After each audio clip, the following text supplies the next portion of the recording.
Dominic, welcome to the show. Great to be on. Thanks for having me. I am super excited to have you on the show, mostly because your name is Dominic D'Agostino and I'm in Italy and I'm surrounded by food. And I need your help because these carbs, they're going to win. They're going to win. So I need your help. We're going to get into detail on ways that you can help me and everybody else with the kind of work that you do. But I think a good place to start would be to take you back to the 80s in Cream Ridge, New Jersey. Could you sort of paint a picture of what Sunday dinner was like for you in Cream Ridge? Wow. Yeah. You just brought back a vivid memory. Yeah. In the 80s. So Sunday was, the family day, big family Sunday dinner of pasta. Pasta. My mom would start the sauce, early in the morning. I'd wake up and I would smell the sauce early in the morning. Sunday, we'd typically go to church and, come back and maybe watch football or something, depending on the time of year. I was very much into dirt bikes and ATVs and that kind of stuff. So would, usually get a chance to do a little bit of that during the day, or shooting, target practice, that kind of stuff. We sort of live in a rural area. But the big family Sunday dinner. Lots of pasta every Sunday. Was it like, the long table with, Uncle Louie at one end and the grandmother at the other end? Was it that kind of Italian thing? My grandma would walk up. She lived near us. And I remember my mom would call my grandmom, and then I would look out the window and say, yeah, grandma's walking up, or Nana would call her. And, it was that kind of scenario. And the dinner got started at my mom wakes up at 4 a.m. So the dinner would get started at 4 a.m. with sauce. And it was just the whole day was just about food, and it was about food and family and being together. And that was just part of my Italian, heritage growing up. It's interesting. I grew up in Queens, New York, not that far from Jersey. And my last name, Murgatroyd, obviously is not Italian, but my mother is Cecilia DeVito. And my grandmother was from Naples. So everything we did was, based around what you just described. It was Sunday. My mother get up around the same time, and I could smell the onions burning in the pot as she was preparing what would ultimately become the sauce. And then, around 11 o'clock in the morning, we'd all, grab some Italian bread and we'd stick it in the pot. That was breakfast. So we had a very similar thing, except I didn't have a farm growing up and you did. That's very interesting. How did you wind up, or why did your parents wind up in such a rural area? A lot of Italian families are in cities. Yeah. Well, it's not, it's kind of more suburb now, but my parents own not a large area. We have a barn, we have tractors and a garden, things like that, and a little pond. But it was, my dad worked for a utility company, but we were right next to a 200-acre farm that was, Timothy hay and soybeans and wheat and potatoes. So I worked for that farmer before high school. I think 7th, 8th grade, I started working on that farm. And, my job was to, after school, work on the farm. And it would be, there was always stuff to do around our house, which was not more like a hobby farm kind of deal. But this 200-acre farm is kind of what I worked on throughout my elementary school, all through high school, and then into college. Only when I went to grad school did I really stop working on the farm. And then I picked up, summer jobs here and there working construction. So let's kind of pick it up around that high school, college years. You started experimenting with low-carb diets. What was it that gave you the motivation at that time? Because I don't think it was very in vogue as it is today to go sort of keto or low carb. It was like low cal. I remember my mother doing like Weight Watchers, like low cal stuff, but it wasn't like low carb. What was it that gave you the motivation to kind of experiment with that at that time? Yeah, I didn't know what career path I wanted to take when I was in high school, but I got really into fitness. I played football, broke my leg. To recover, I started training, weightlifting, and quickly realized that to make any kind of strength gains or body composition changes, nutrition was really key. So at the time, the Zone book, this is early 1990s, the Zone was very popular. I started reading about that, a little bit Atkins, but that seemed a little bit extreme. I think we had some of our cousins were doing it at the time. So I didn't really have a favorable view of a ketogenic diet, but a lower carb diet, a Zone kind of approach was sort of started emerging in the 1990s. Then I started reading, there was Bill Phillips came out with like Muscle Media 2000. I would read all the, Muscle Media magazines, and the trend was for a lower carb diet, doing a lower glycemic index kind of thing.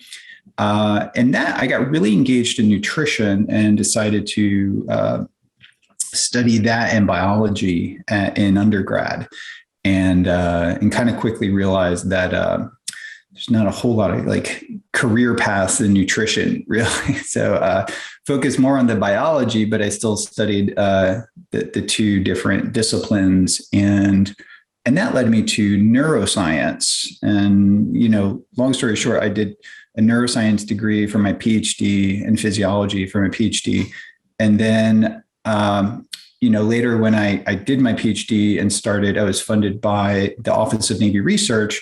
My job was really to come up with an anti-seizure strategy for Navy SEAL warfighters using a closed circuit rebreather, which is a type of technology, essentially, if you want to call it that, for breathing underwater. No bubbles will escape the closed circuit rebreather. So there's a stealth component to it.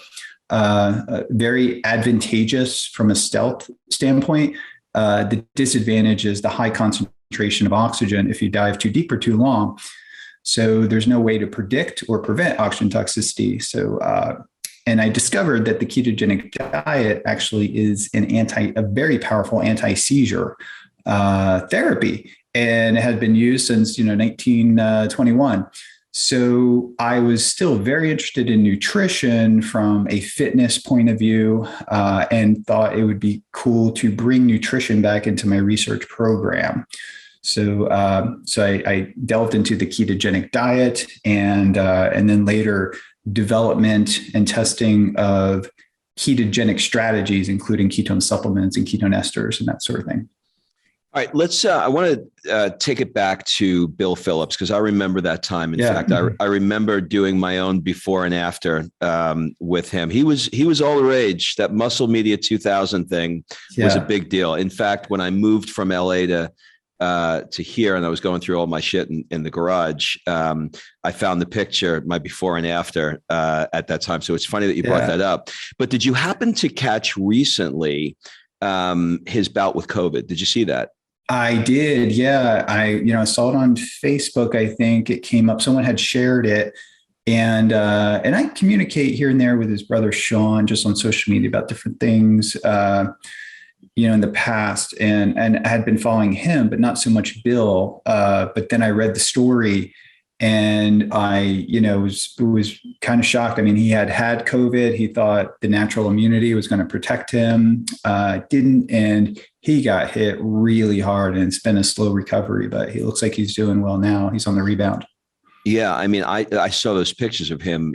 I think either he was close or was in a coma. Which was like, I looked at that, I was like, holy, like he's Superman to me, I couldn't believe it, that had happened. In fact, he's still so popular that, Tim Ferriss did a podcast with Seinfeld, and Seinfeld talked about Bill Phillips, and that's what he uses, which I thought was, it's unbelievable how it, something of quality and simplicity just finds its voice, So, okay. So It's very difficult to interview a guy like you because you have so many accolades, and there's too many to mention. And I can go down so many paths from, you studying the neural control of autonomic regulation to research on oxygen sensing neurons in the brainstem to the central nervous system, toxicity, seizures, and what you just talked about with Navy SEALs. But I thought I'm going to leave that to Tim Ferriss. He does a much better job of getting granular. I don't think we need to go there. I don't think my audience needs to get that molecular. But what I do want to talk to you about is helping them to maximize performance, because that's what we all want to do, right? We all want to maximize performance. Most of the guys who listen to the show, or girls, they work out, they go to the gym, they may be in their 30s, 40s, 50s, et cetera. And you've identified ways to help shape their diet to maximize performance through production of ketones. So, real basic, what are ketones and why should we care? Sure. I like to kind of take a little bit of a step back. So the first way that we observe that we can elevate ketones is fasting. So going without food or carbohydrates for a period of time. Going without food, that would be fasting, or going with little food, that would be calorie restriction. And both of those things will decrease the availability of glucose and also lower your liver glycogen. And your liver is more or less like an energy sensor. And when liver glycogen sort of gets low enough, that stimulates your body to release fat for energy. And the fat is metabolized in the liver to ketone bodies. And the ketone bodies, their primary function really is to preserve and maintain brain energy metabolism. So the brain, the body really physiologically, we are set up to maintain energy flow to the brain. And the way to do that is through the transition from glucose metabolism to fatty acid metabolism, and very high fat metabolism increases ketone production. So ketone production is also a very good marker that your body is in fat burning mode. So you could state it another way. Your fat oxidation rate is directly proportional to your ketone level, or vice versa. So when we are in a state of ketosis, that changes the brain neurotransmitter systems and the brain energy systems to make it more resilient under extreme environments. And that's what we study: high oxygen, low oxygen, different high carbon dioxide, which is called hypercapnia. We observed in the lab that this is a way to make a super brain. I mean, you could feed it ketones, and the brain, in the context of an extreme environment, the brain could maintain an energetic balance and be able to be much more resilient in a way that would prevent, and the big project we have is oxygen toxicity seizures, but we study many other types of neurological disorders and conditions to the point where, we have a neural network inside a petri dish, and I can throw on different toxins. And in the presence of ketones, those toxins would have less of a detrimental effect in terms of the energy systems of the neurons, which you can measure membrane potential, you can measure free radical production, and then we measure output, and that's firing frequency of the neurons. They kind of talk to one another. So in the presence of and without ketones, the cells die quickly under certain stressors, and with ketones, the neurons can keep communicating in ways and be much more resilient. So this was very exciting to me, and through some of my in vitro experiments, I got so inspired by that it really influenced the direction of my research program to focus on ways to maximize ketones for the brain, but also for operational conditions. Okay. So am I understanding correctly, and is this an accurate statistic? Is there about 1.5 pounds of glucose that is sitting in the liver? And when your body needs sugar, it takes it from the liver. And so if you just keep eating breads and pastas and whatever, that you will always just be withdrawing sugar that's in the liver and never be burning fat because it never taps into fat. Am I understanding this correctly? Yeah, it's possible to be on a high carb diet. And if your calories are restricted to a certain level, you could potentially deplete that liver glycogen. Or if you exercise, you can deplete it and then start burning more fat. But typically the typical American diet will top off your liver glycogen, which you have about that's right, about a pound and a half. It translates to about 2,000 to 3,000 calories. A large individual, maybe like 4,000 grams of calories. So you'll typically burn through that within. If you're in a highly fed state, it could take you 2 or 3 days. But if you are on a low carb diet, you could burn through it, by the end of an 18-hour fast and be in a strong state of ketosis. So typically, it really depends on what diet you're on. And a lot of athletes, even if they're on a high carb diet, if they exercise a lot, their liver glycogen may be slightly low all the time, and they may actually be experiencing what we call post-exercise ketosis, just by burning through liver glycogen in like a 4 to 6 hour bike ride or something like that, or a run. So it kind of depends on the individual and their existing diet and metabolism. Okay, so from a prophylactic standpoint, if somebody's they're so overwhelmed, so confused, I hear low carbs, high protein, all the different things. If we wanted to give them a strategy that we know, look, if you just do this, simple and easy, this is going to work. And I'll throw one out there and you tell me if I'm close. If somebody, let's say they had their last meal 7:00 at night and they didn't eat the next day until noon, and they had a window, let's say between 12 and 7. Would that be a good strategy for the average person to implement?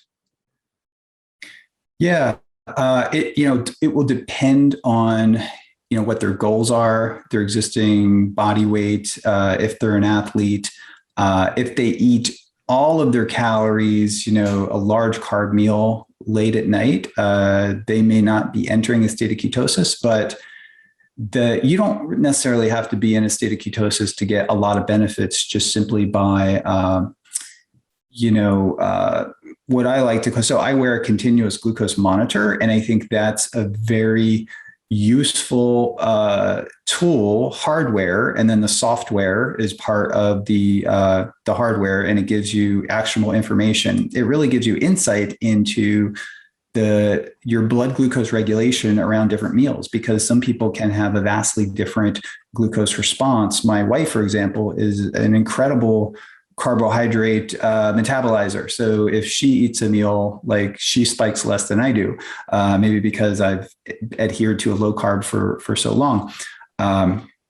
So I think, it depends on the goal, but I think most importantly, from a health perspective and from a performance longevity perspective, we want to stay within an optimal range of glycemic variability, and that ideally 120 milligrams per deciliter to like 60. If you're on a low carb diet or keto diet, you may dip down into like 50 or 60. So for me, in my app that I use to monitor this, is I set my range between 110 and 60, and 99% of the time I stay within that range. And it gives me usable feedback depending on my food. And if I eat a meal that spikes me over, I realize, okay, I'm not going to eat that. I'm going to change, or even the order in which you eat your food. We typically have our salad first, so fat and fiber will buffer a glycemic increase, a glucose spike that could occur from protein, but protein's kind of moderating. Or if we're going to have carbs, which we don't eat too much of, or at least I don't, the order in which you eat your food, and then the activity you do immediately after you eat. Like in Italy, I know, you go out to dinner, you eat, and then you go for a walk, and that can completely eliminate the spike in glucose that so what we do, our biggest meal is dinner, and then we go walk the dogs after dinner. And that keeps my glucose completely almost flat after a pretty large meal. So these are little tricks that people can do. Yeah, it's interesting. The CGM device that goes in the arm. What's the name of the company now that is the hot one that has it? What are they called? Yeah, I just put one on here. It's Levels. Levels. Well, okay. Levels Health. So I use the Levels Health system. So Levels will send you to hardware devices, and that could be the Abbott Freestyle Libre or the Dexcom G6. And the Dexcom G6 has this alarm when you go low that you can't shut off on the phone. So last night I didn't want to, because we started early, at least for me, I kept my alarm on my phone and I kept it on airplane mode. And I realized that now the software is such that if I keep the phone on airplane mode, it still transmits to the Dexcom. So it was beeping throughout the night because I went below 60 a couple of times. So I ripped it off and actually put a new Dexcom thing on this morning. But yeah, so you have the Dexcom is continuous sort of feed to the phone, and it works sort of through Bluetooth. But apparently, if your phone's on airplane mode, it will tell you that it's not feeding or something. So you get this auto. Whereas the Abbott device, you have to put your phone next to it and scan it within every 8 hours. And the way it is now, you have to open up the particular app of the device, and then that information feeds into the Levels software. So the technology is really that Levels has is really the software, which gives you a metabolic score, and it also gives you actionable information that you can use to really optimize your metabolic profile. And if there's one biomarker that you need to look at and track, it is your continuous blood glucose. There's no other biomarker, in my opinion, if you're going to choose one. Of course, the continuous glucose biomarker is super informative in the context of other biomarkers too. But if you had to choose just one thing to have a dashboard, we get in our car, we have a dashboard, you get in a plane, you have a dashboard. If there's one thing to look at on the dashboard of your metabolism, the continuous glucose monitor data is extremely informative. I did Levels before we came here for about a month. And I was mostly just scared to stick that thing in my arm. But then once I had my wife do it and I got that bang and it went in there, everything that you're describing was my experience. When I saw that I ate something and it went through the roof, I ate salad first, it was less.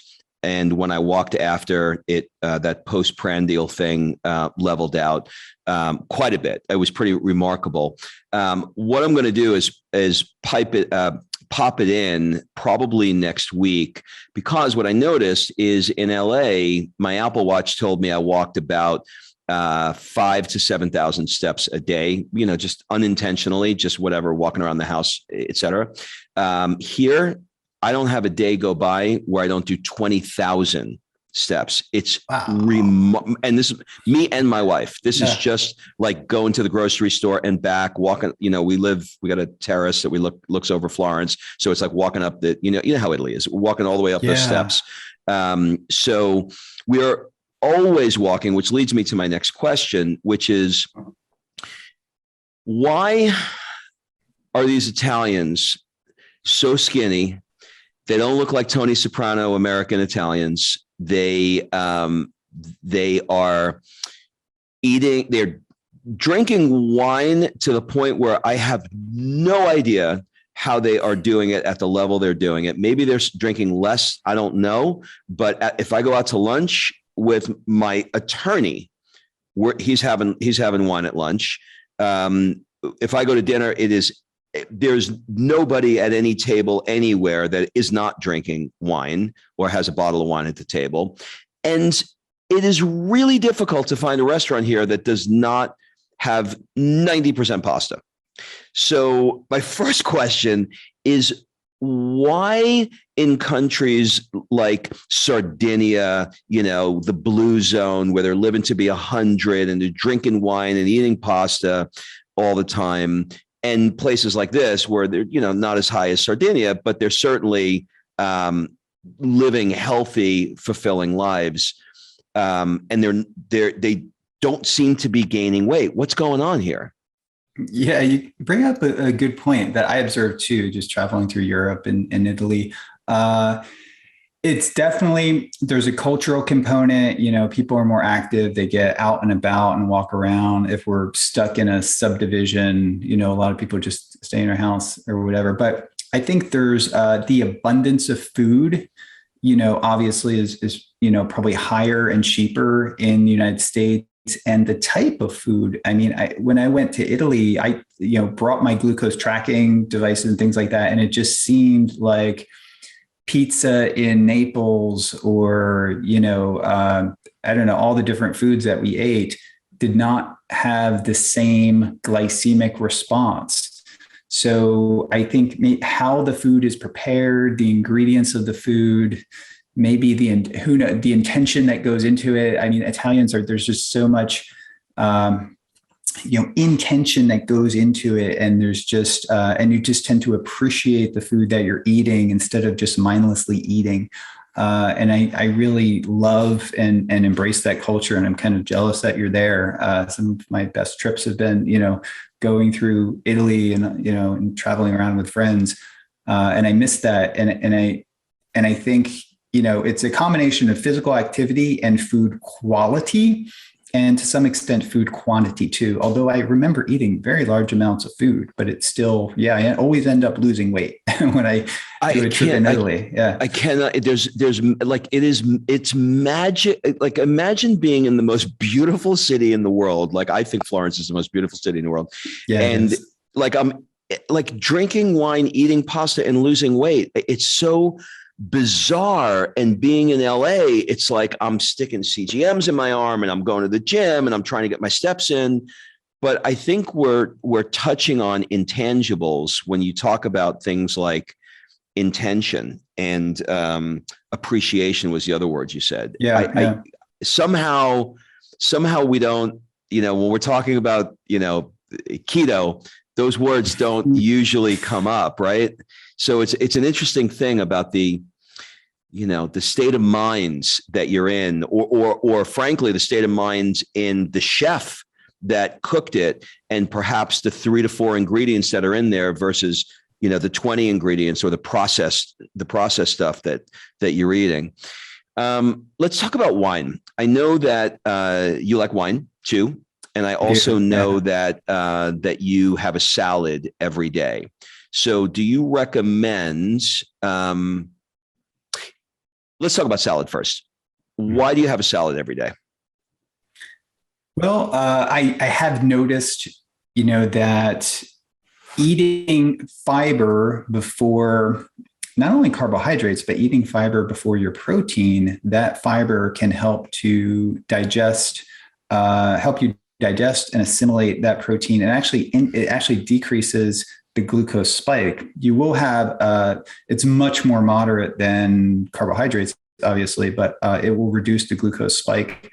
And, I love salads. I love a good salad, fresh vegetables, going to the farm market, going to the store and just getting fresh vegetables. And it's also a means to deliver olive oil. So I'm really into different types of, olive oil too. So one of the things that part of the daily routine that we have is that, I finish my work day, I turn on the music and my wife is cooking, and then I'm preparing the salad and, we're listening to music, and I start drinking a glass of wine while I'm doing that.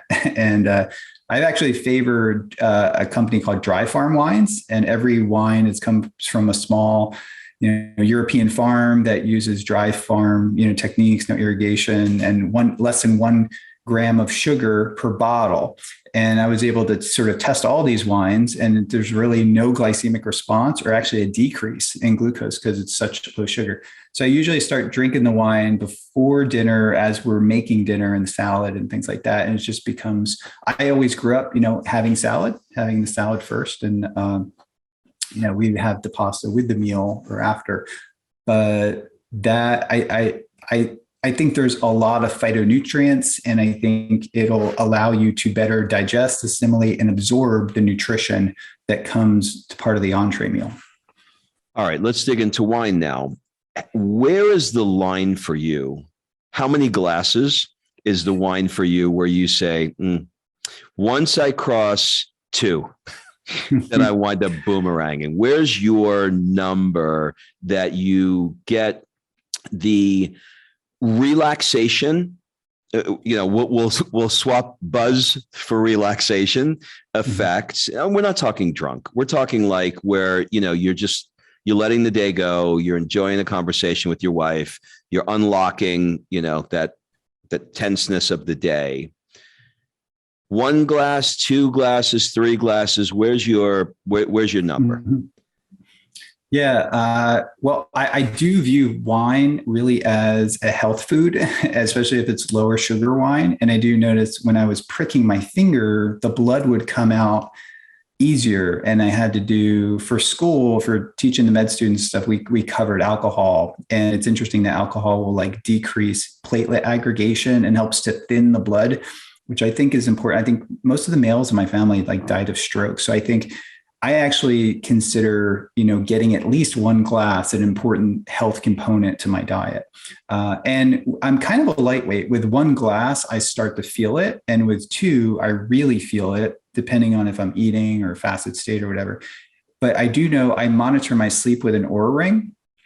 And if I have more than 2 glasses of wine, say after 6 or 7 o'clock, that will disrupt my sleep a little bit more than 3 and 4 definitely will. So I usually cap it at 2 and sometimes 1.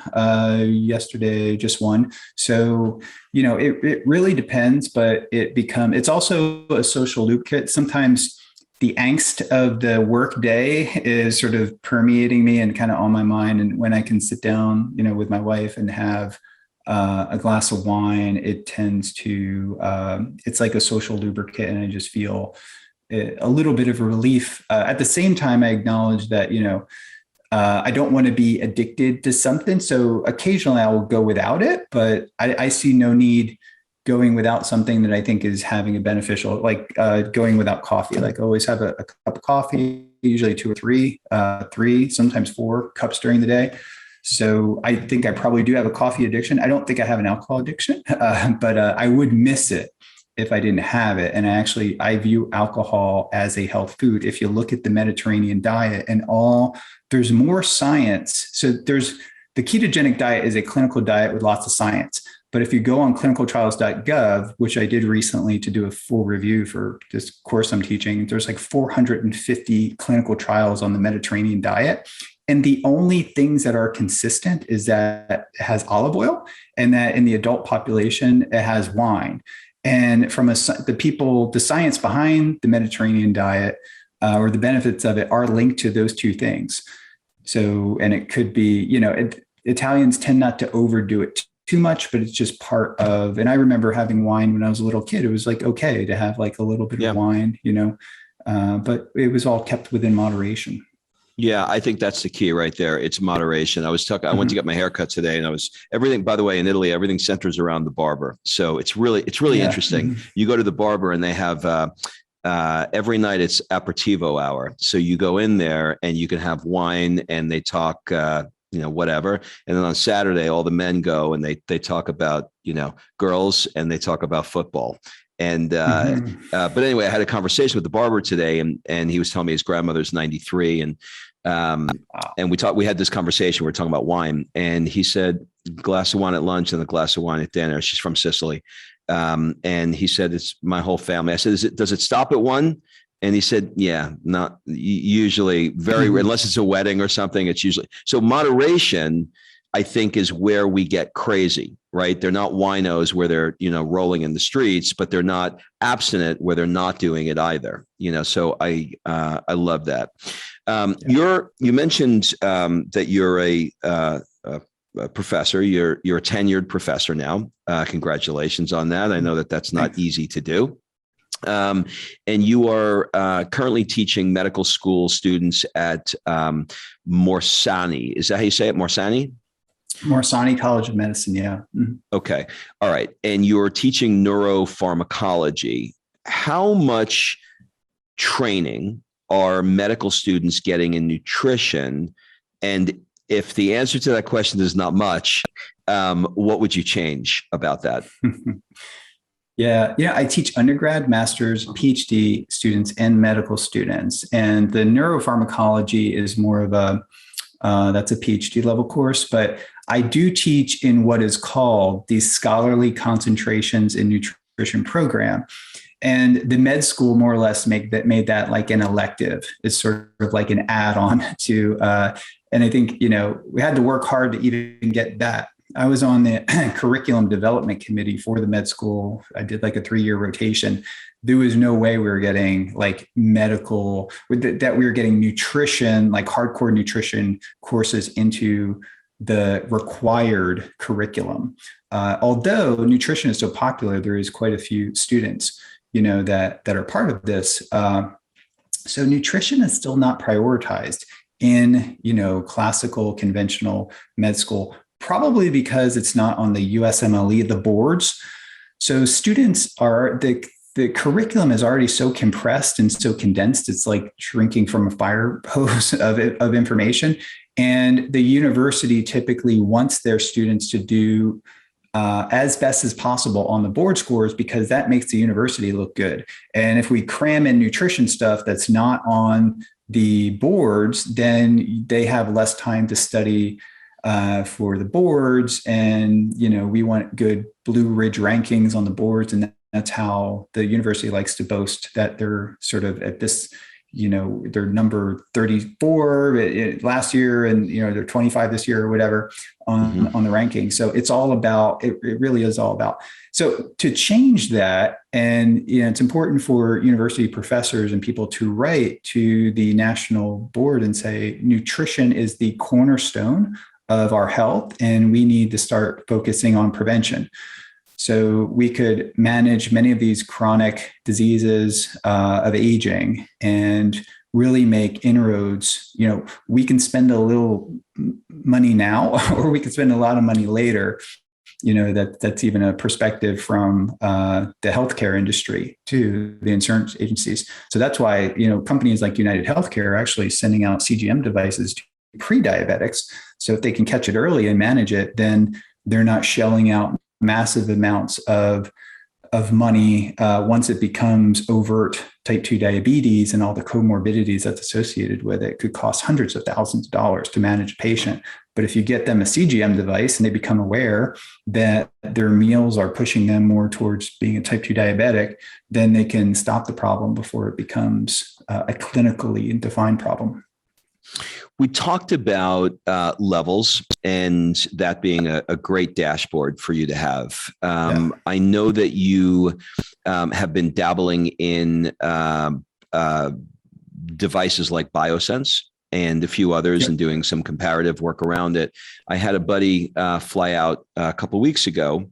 Not an exercise guy, not a nutrition guy, but he decided he wanted to, give Biosense a shot. And he lost 10 pounds. He looks fantastic.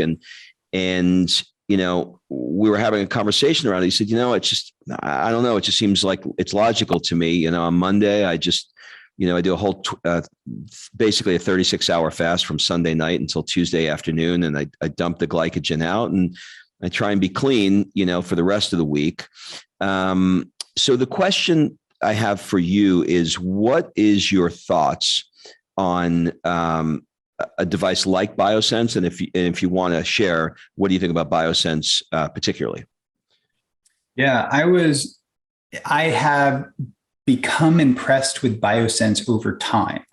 The first couple of devices that they sent to me, I remember taking them all through Europe and Australia and Asia. We travel a lot. And sometimes they broke, and sometimes they just weren't super accurate. Or I felt that they were super accurate, or sometimes the battery would just, run down real quick. But the devices now are very good. Maybe I was using sort of the beta devices. I became very excited about breath ketones, that's breath acetone, because breath acetone correlates very well with seizure control. And I know a lot of kids that follow a ketogenic diet do not want to be stabbing their fingers to get blood and things like that. So as someone who's really active in the American Epilepsy Society, I chair, for a couple of years, I chaired the special interest group in ketogenic diets, and we would talk about different ways to monitor the state of ketosis in kids and also in adults. And I started testing various breath ketone meters, and I did most of them. I tested many, and the Readout Health Biosense meter is really the only FDA approved clinical device that's being used in a number of different, registered clinical trials now. So I started using that and monitoring my blood ketones. And if I'm on a ketogenic diet, it correlates very well with blood ketones.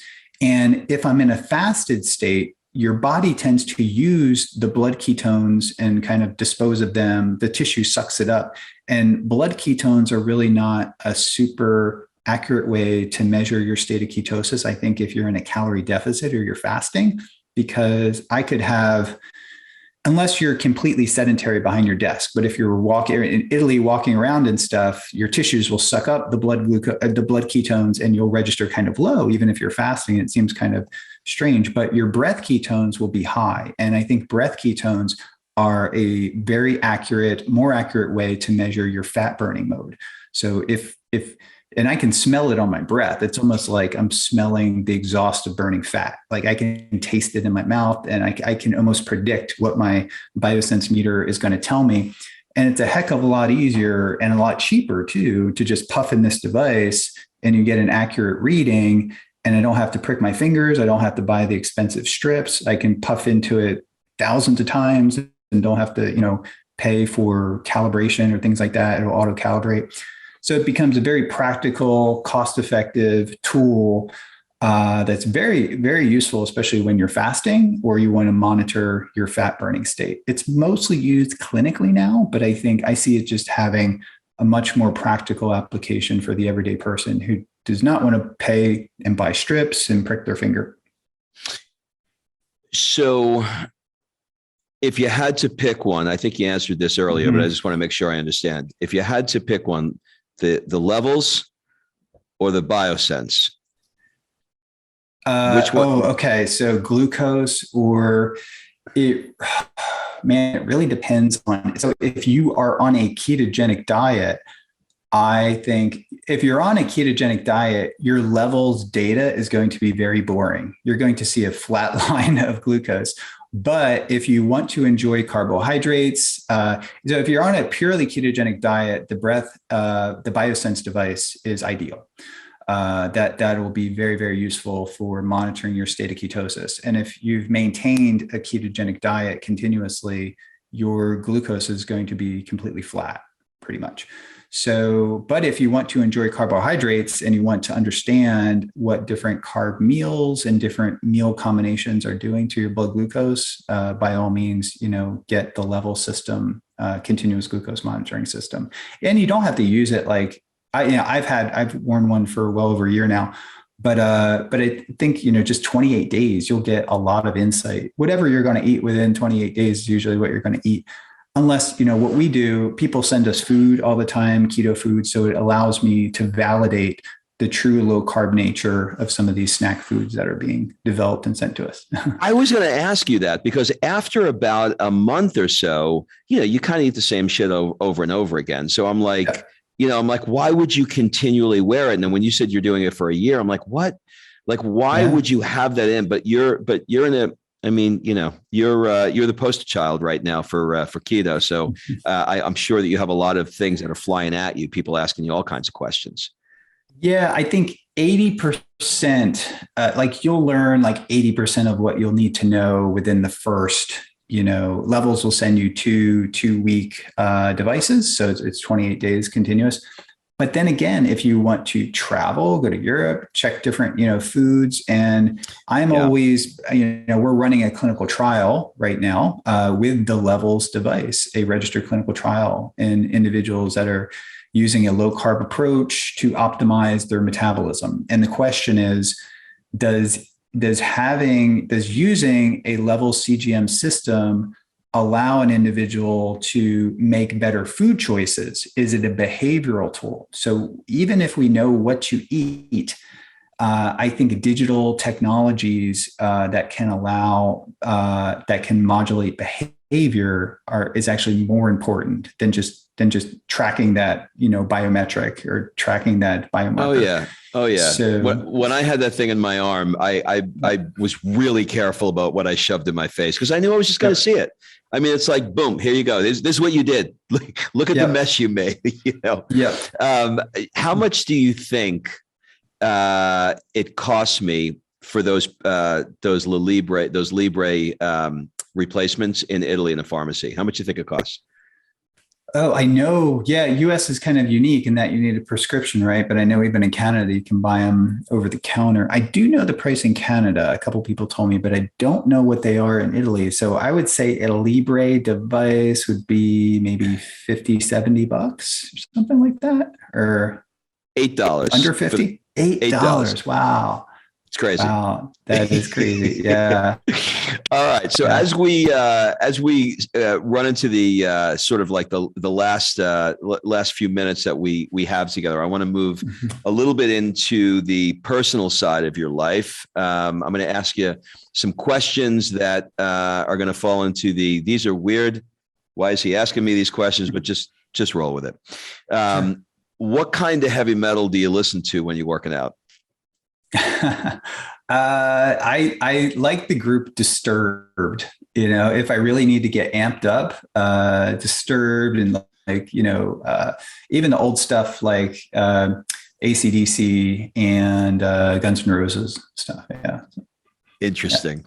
Yeah. What do people often get wrong about you? Wrong about me?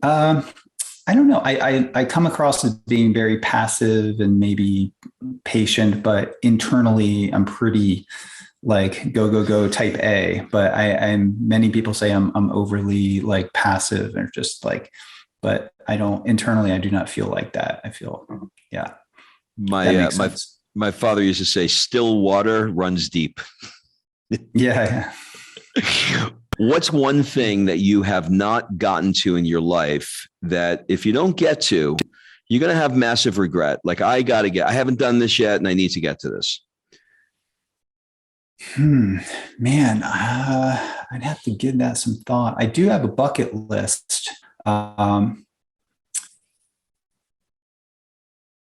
You kind of stumped me on that one. We'll come back. We'll come back to it. Yeah, it's going to hit you more. Yep. What are some things that you're doing that you don't love, and you wish you could do less of it? Yeah, I need to learn how to say no more. Someone like bought me the book, learning how to say no. So I think, just from a work perspective, just a lot of admin work, being a professor and doing a number of the things that I do, government review panels and things like that. It's a lot of time and effort where I don't feel like I'm using my skills. So really decreasing the menial tasks and admin work and working on designing a life to do that, to do more of the things that I want and less of the things that I don't want from an admin perspective. Yeah. Yep. What is an unusual or absurd thing that you love? Like people would look and go, that's unusual. I did not think that he loves that. Yeah. I'm super interested in, and almost one of the first things I do when I wake up is I look for different deals on Honda ATC 3-wheelers. So when I was growing up, on the farm, we used these three-wheelers that got banned in 1986 because they're so dangerous. So I love to collect them. I probably spend way too much time, looking at them, and I buy them. They're called barn finds. People don't know what they have.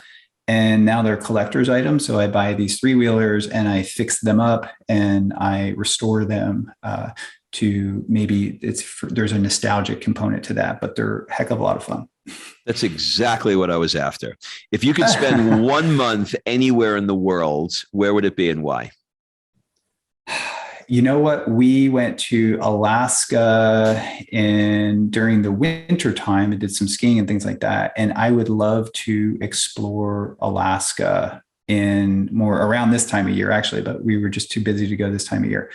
So I would have to say, go back to Alaska. We had not been ever, and we just went, half a year ago, but I would love to explore it. There's just the population density is so low and there's just so much to see. So what would one of your friends say is one of your superpowers? I think my friends say to me that, how can you be so calm and patient? But I feel like I'm very impatient when it comes to things and getting things done. Like I'm never satisfied with the speed. Science moves incredibly slow, and it's like painful how slow it takes to like do an experiment and write it up and publish it. So they probably think I'm super patient, but I'm actually not. I may appear that way. Are you more like your mom or your dad in that regard? I come across like my dad because he's super calm and patient, but my mom is very type A, kind of anxious. Everything needs to be done in a certain perfect way. So I feel like I appear like I have my dad's personality, but I think internally I have my mom's personality. You're your father. You got your father's exterior and your mother's on the inside of you. Yeah. What do people never ask you, but you wish they did? Never ask. People never ask me about this. I don't know why. They're always like, how do I lose weight with keto? But they never ask me this. Yeah. Like people think that it was me that actually did all this work as far as publications. And, we were part of a lot of different, research things that led to great work and publications and things like that. But it's really not me doing it. I would like to acknowledge the lab and staff under me, and they know who they are. There's Angela and Andrew and Chris, my lab tech, and Sarah, my PhD student, and Sean, my medical student. So it's really, I would like to give more attention to the people that are in the trenches, doing the blood draws, working with the animals, doing the measurements and collecting data. So I think it's important for people who work their way up. They don't do it alone. So they need to really acknowledge the people under them. Sure. What book have you reread the most? I'm a huge fan of a number of different people, but C.S. Lewis, I think, really resonates with me more from the perspective of, philosophy. And, he takes the Christian philosophy point of view. And I remember reading Screwtape Letters, when I was younger, but it didn't really resonate. And I, reread that a couple times along with Mere Christianity. So there are things, works that I go back to under like hard or difficult times. So I would say, and it's kind of a nostalgic thing too, but I really resonate with that philosophy. All right. Last two questions. What is your non-food guilty pleasure? That's kind of easy if I think about it. Actually, Netflix documentaries. We tend to watch a little bit of not a lot, but and it depends. If my wife is traveling, which she's been doing a mission in Hawaii for a little bit, so I've been doing a little bit more of it. So I've been indulging in Netflix documentary. The last one I watched was Countdown, about Inspiration 4, which just took off, but Cocaine Cowboys was the one I watched before that. It was amazing. Cocaine was so good. Yeah. I watched it on the plane from LA to Italy. Yeah. So good. Yeah. Cannot believe that happens. It's like if you made a movie out of it that was fiction, you would say, "Oh, this is ridiculous." Yeah. So, Never. Yeah. Okay. Last question. We'll change it up a little bit. What one question would you like to ask me? Wow. One question. So I guess, just from like, what motivates you what are the key things that inspire you to pick people that you have on your podcast? Like, I know this is more of an entrepreneurial kind of podcast, but is it like more of a self-indulgent, like you want to learn personally and you're also giving value and a resource to the people who follow you too? So I love this idea of podcasting. I mean, like 10 years ago, like didn't exist. And it's just so awesome. I think educational outreach, like I'm a professor who does something a little different. I actually do podcasts and educational outreach. And I just found that this is so incredibly important to do. So I was wondering how you kind of pick the themes that you want to choose to talk about. I used to do it the other way. I used to listen to the audience and kind of give them what they want. And sometimes I found myself just not engaged, like not fully engaged in the questions in the interview. So if I don't have a burning desire to just like grab you by the shoulders and say, don't leave. Like I have a million questions about keto. I want to understand this thing. I'm getting old. I'm getting fat and you're the best. Like, you know what I mean? Like I have to have that fire to bring the in the moment. Like I have my list of questions, but the in the moment, well, I'm living in Italy now. And what do I do with the pasta? And what do I do with the wine? And like, that makes an interesting conversation. But when I just have, I don't know, like, I don't want to say it publicly, but I've done many celebrities, and I don't have questions for them other than what's it like to be somebody this famous, but it's not like this burning where I just want to learn. So I have to have somebody that I feel like not only is the expert in a particular subject, but I am extremely interested in talking about that. Otherwise, every one of them, it's just, I phone it in and it just sucks. It's never good. So, with you, it was easy because I did the CGM and I saw the difference. And then I came here and I was like, God, I'd love, like, if I could talk to Dom about like, why are the Italians skinny and they're eating pot? Like that would be, I think that would be a great conversation to have. So anyway, that's how I do it. That's great. Yeah, you can't fake passion and enthusiasm for something. I noticed that, and that's why I worked really hard to steer my research path back towards nutrition, so I could come back to something that I was really interested in. And actually, I'm in a pharmacology department, so people sort of raised their eyes and said it was academic suicide. Like, how are you going to get funding to study this weird diet? But I just knew that if I was interested in it, that I was more likely to be sort of successful in that. And then I had passion for that. So that's interesting to hear your thoughts on that too. I just interviewed a girl. Her name is Julianna Ferguson. Does that name sound familiar to you? No. Okay. She's a Harvard professor. Tim Ferriss just had her on her show recently. She is an expert in fungi. And she hangs out with Jane Goodall. Oh yeah, that's like her bestie. They're like they're both passionate about what they do, and it was a very similar conversation in the same sort of area where she said, "Look, I'm a professor. Like, who would you, if somebody would have said, I'm going to go all in on fungi, you'd be like, that sounds like the most boring thing in the world. I'm telling you, I left that hour so fascinated by fungi." She's like, "Look, the wine you're drinking, fungi. The pasta you're eating, fungi. The trees that are in Tuscany, fungi." So then we talked about like psilocybin, and I was like, everybody's on a trip right now. And can you explain it? And she did. I'll leave you with this. She said, "Okay, let's say that you had a trauma with this pen. I don't know. Somebody poked you in the eye and you see a pen and you go crazy. If I give you psilocybin under the right conditions, we can rewire your neural networks to completely change your association to this. We do it with PTSD. We do it with people, that were, every time they hear a noise because they were in war, and she went down the whole thing.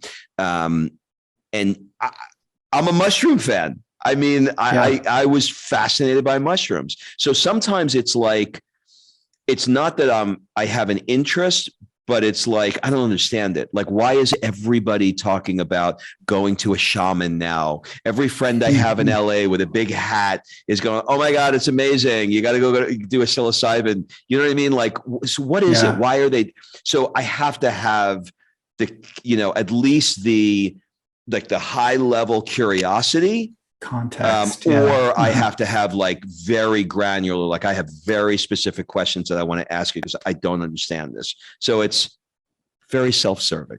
Well, that's a fascinating subject. And actually, I'm a consultant for a company, Leo Wellness, but they're changing names to First Person, where they're developing very unique strains of psilocybin that will be used ultimate in microdose formulations that probably, hopefully in the future will be available to most consumers. But so we are actually embarking on a research project to look at this very thing, to look at psilocybin induced increases in, BDNF or brain derived neurotropic factor, and how it can enhance synaptic connectivity and rewire the brain and actually be neuroprotective. So that's research that we're embarking in actually now. So it's something that I don't talk about. I know there's a stigma associated with it, and I think maybe that's why I'm a little bit hesitant about talking to the research right now. But hopefully, things are moving in the direction where the stigma will fall. And even the NIH is having workshops on this. I mean, there's like funding available. 5 years ago, I would have said no way, that would never happen, but it's actually happening. So I'm excited to see that. People are smoking pot in the streets now. Like the world is and it's legal, the world is changing. Well, Dominic, this was absolutely fantastic. I cannot thank you enough. Do you have any final words, suggestions, or an ask for the people that are listening? Well, I want to wish you a happy birthday and hope you really enjoy your day and trip to Venice. Well, people can find me if they want to learn more about what we're doing. One-stop shop is really the ketonutrition.org website. So go there. We have a blog, sign up for the newsletter, and you'll keep up to date on everything that we're doing. Thanks, buddy.